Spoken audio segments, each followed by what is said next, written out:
The financial system has been dealing with some major problems recently, making the markets very unpredictable. The recent issues with Silicon Valley Bank have made the market even more unstable, and it's been hard to guess what the Federal Reserve is going to do next. At the same time, the problems at Credit Suisse are worrying not just for the bank itself, but also for jobs. The US government's help to save bank deposits and the following sale of bank stocks show the hidden weakness in this financial system. This situation shows that the banking industry is not stable and actually needs some long-term solutions. But instead, you know what we're gonna get. Now, in this video today, I'm going to show you what has actually happened that might ring back some bells from 2008, or maybe ring up on the phone. I'll talk about that in just a second. Here, you came here for the truth, so let me unveil that for you. First things first, Fed to consider a pause as fallout from SVB roils the markets. It's not SVB alone, it's First Republic, it's Credit Suisse, it's everything right now.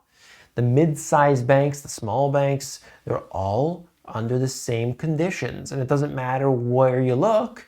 As they say here, other central banks around the world are still tightening, UK, Switzerland, Norway, Nigeria, Philippines, whereas some countries like Brazil and Turkey may hold their rates. The Federal Reserve is the big question mark. Of course, everybody's paying attention, and I do believe that they're going to stop and say, we're not done hiking rates, inflation, we got to take care of it, but there's some crazy stuff going on right now, so let us get back to business soon. Right now, we're just going to hold off. Who knows? Subscribe to the channel. I'll bring it all to you. UBS agrees to buy Credit Suisse for more than $2 billion. Swiss authorities engineer a deal that will combine the country's two largest banks. Imagine that. The biggest one buys the second biggest one. Initially, they said first it was $1 billion, they rejected it. Then they said it was going to be more than $2 billion. Eventually, they came to terms 3 billion Swiss francs, which equates to $3.3 billion.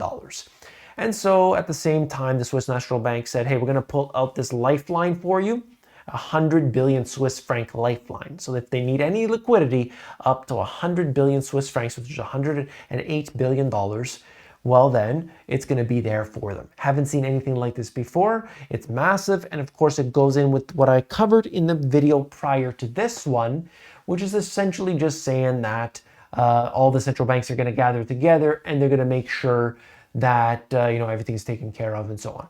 They're all going to go at this at one time. Financial crisis time frame, we saw that. Here we're seeing it again today. Do not listen to those who will tell you that this is not a banking crisis when it absolutely is. Okay, you've got this, which says, this is what the final deal looks like. You're seeing UBS to buy Credit Suisse for basically the equivalent of one UBS share for every 22 shares.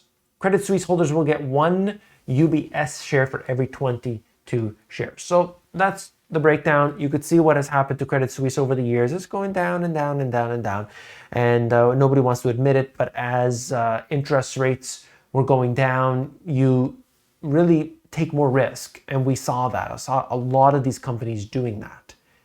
But who's been on the phone? That's right. Warren Buffett has apparently been in contact with the Biden team on banking crisis. What happened? What happened during the financial crisis? For those who aren't aware, Warren Buffett always sitting on this massive pile of cash that everybody laughs at him for. During these times, banks don't lend. Okay, this is what's not understood.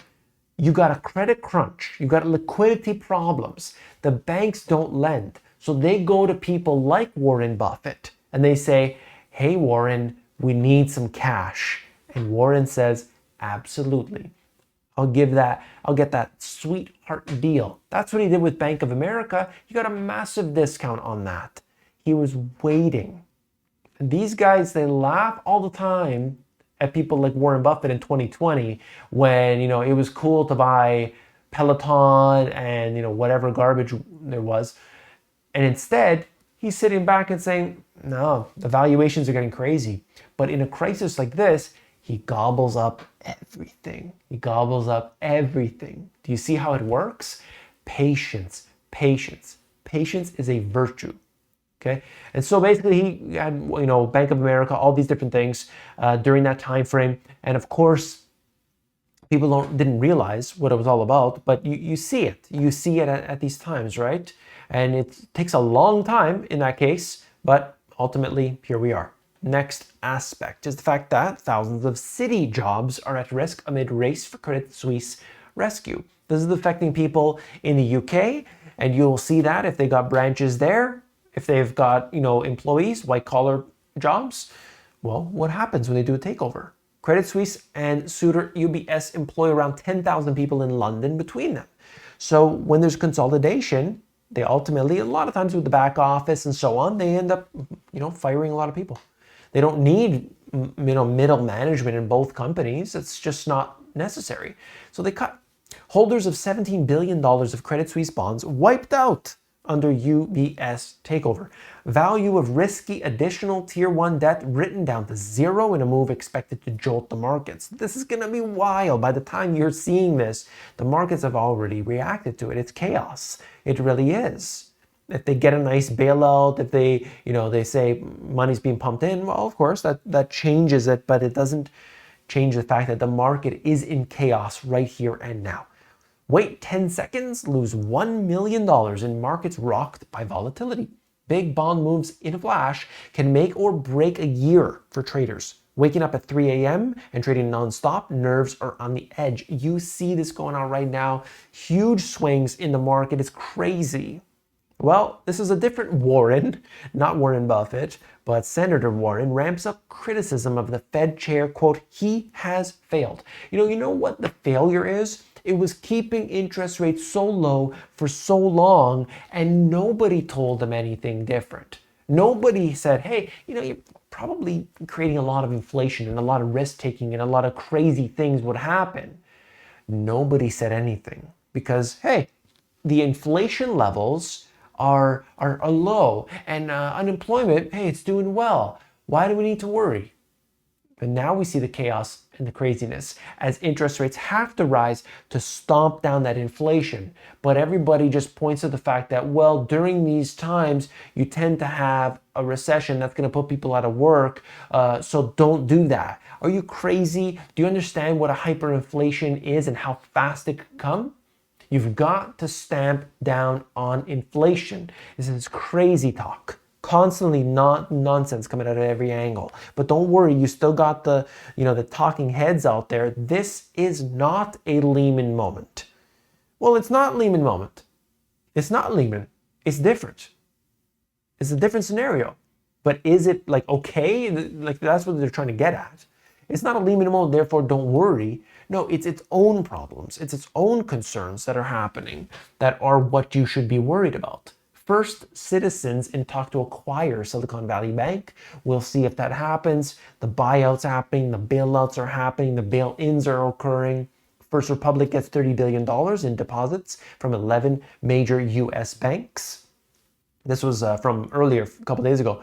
But the point is that they're different things are happening. It's not just the Federal Reserve printing a bunch of money and giving it to everybody. There's a lot of different things. It's chaos. It really is. I've been reading up on this nonstop. Bank of America has raked in $15 billion in new deposits after SVB. So who wins in this scenario? The big banks win. There's no question. Bank of America, JP Morgan, they're winning. They're loving this. Yeah, it's a little bit of volatility at the beginning, but hey, ultimately they'll win. While many suggest that the Fed's QE programs have no impact on financial markets, nearly 87% correlation between balance sheet changes and the market would imply otherwise. I want to thank Real Investment Advice for once again providing fantastic charts. You got to know this. If you want to know the direction of the market at any time, you need to just look at the balance sheet. The direction of the balance sheet shows you the direction of the markets. And there are fluctuations and there are periods of time when things are out of whack. But in general, if the balance sheet is going up, the money supply is going up, stock market's going up, vice versa. I have this, I call it the money mirror method. I've highlighted it 100 times before. I will do a breakdown video about that probably in the next couple of weeks. You're going to be seeing that.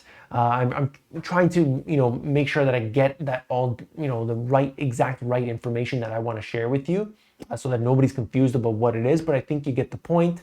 Look at the balance sheet. That's how you invest. Don't listen to the stupid influencers out there who just tell you constantly buy, buy, buy, buy, buy. That's very stupid, and I don't care if anybody has any other.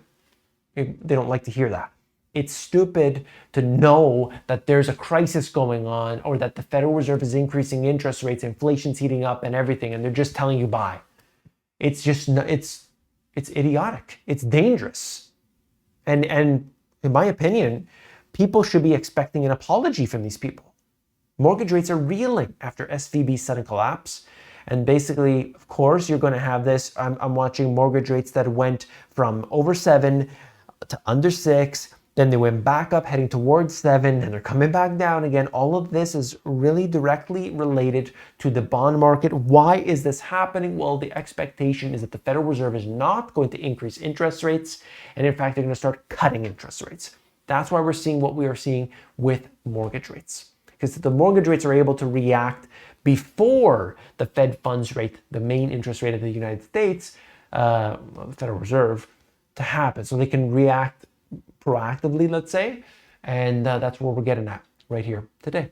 Goldman Sachs is saying, I think we're going to have a recession. And that is, of course, a big concern for a lot of people. The job situation, the banking crisis going on today, it's a mess. It's wild. It's volatile. If you want to know every single detail, just hit subscribe and I'll bring you all the latest and greatest stuff. No fluff, no garbage, no nonsense.